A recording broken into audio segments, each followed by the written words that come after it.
like we're on the precipice where they're going to stop even putting up this act that they're debating and deciding and using courtrooms. See, that's the problem with indefinite detention, because it's like, let's imagine that I think, I don't know, let's imagine I think that Alex Jones is a threat to the security of the United States because of the things that he's been saying or weakening the government, right? So let's imagine that the government, the federal government, decides that Alex Jones is a real threat, and so they decide to arrest him. They've got to put him on trial. They've got to prove that he's a real threat. Was he like manufacturing fucking explosives? Was he planning on doing something to a federal building? There would be a trial, and in the trial they could use evidence to show if he was really a real threat. Play his tapes, show what he was up to. Now, the military can just arrest him. It's not even arrest, because they're not putting him on trial. They don't even have to tell anybody they've arrested him. Yeah, they just come and get you, and they put you away indefinitely because somebody thought you were a threat to the security of the United States. That chills me, dude. That is so fucked up. And if you think that that's just going to be used for, I don't know, whoever it is, these invisible people that I'm not even sure who they are, that are lurking in New York or wherever they're at, you're crazy. If you think that's going to happen, fucking turn on some Waco footage. You know, watch those fucking ATF agents torching that Koresh compound. If you think that they're just going to fucking use this law for the worst and most extreme cases, no fucking way, man. They're going to use it. They're going to use it any way that they want. They're going to use it for drug dealers.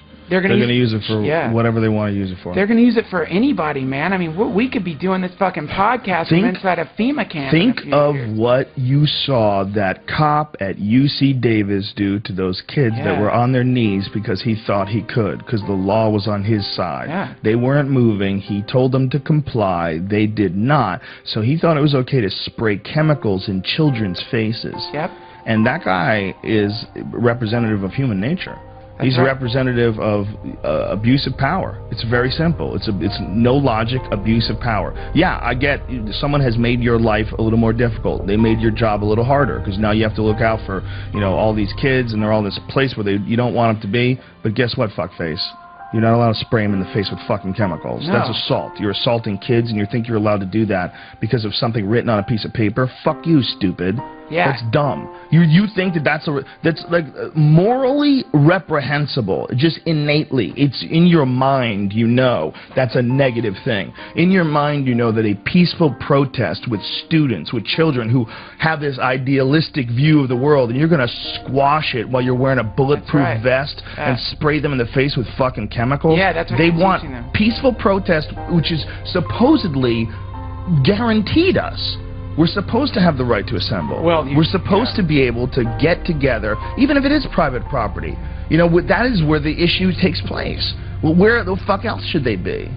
And the community should embrace it, and the fucking school should have a dialogue with them. They're supposed to be ironing everything out. You're not supposed to just, you know, spray people in the face with fucking chemicals. But because that guy could, because he wasn't just some guy who didn't like what the kids were saying, you know, like if you and I went down there, you know, like these fucking kids are spoiled, I'm gonna fucking spray them in the face with tear gas. Yo, dude, they would lock me in jail. They would tackle me, throw me to the ground, because I don't have the authority to assault them. But this guy has the authority to assault them. That's right. Somehow or another, it's become his job. That is exactly what's going to happen with this bill. That is exactly what's going to happen with this amount of power. You can't just give it to people and hope they're going to be good. This should be against the fucking law. Yeah. You want a way to stop terrorist threats? Let's get the fuck out of their countries. How about that? Great start. How about that? That's a good start. How about you stop occupying these fucking countries that don't really need us? No one needs us in Afghanistan. I want everybody's relatives come back fucking home. Yes. These people that are sending you over there are not looking out for your best interest. That's ridiculous. That's right. This is a time-old story, a timeless tale. It's been told back and forth. The last edition was Vietnam, but apparently nobody fucking learned from it. Apparently, everybody just still thinks that someone's looking out for you at the top. Despite all the evidence to the contrary, someone's looking out for you, man.